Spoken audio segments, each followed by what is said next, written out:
Font pairing is critical in finding the right balance between font choices, and by the end of the lesson we'll pair together several font types to find nice harmonies between our type.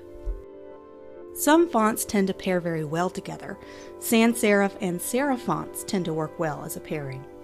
The reasoning behind this is when you pair two very similar fonts together, in this example Helvetica and Open Sans, which are both sans serifs, it's hard for someone to tell the difference between the two. But there's just enough difference where the viewer wonders why there's not more consistency between the two fonts. A great rule to follow in pairing fonts is making sure the fonts you pair have enough contrast between them. Try pairing a sans serif with a serif. Pair an all capital word with a lowercase word.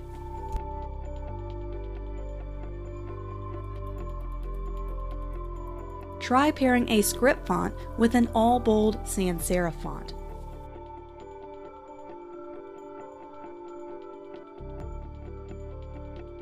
Try pairing a script font with a slab serif font.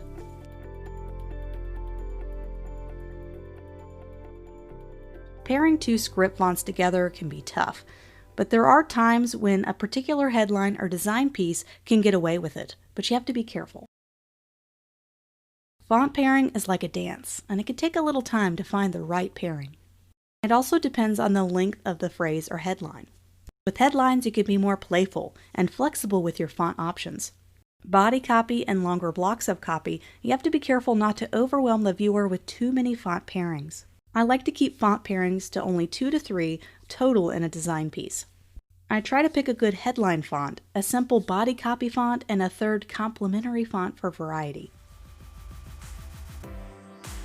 Make sure you check out the downloadable resource in this lesson for the font pairing guide, where I show you a couple of great examples of font pairing in action.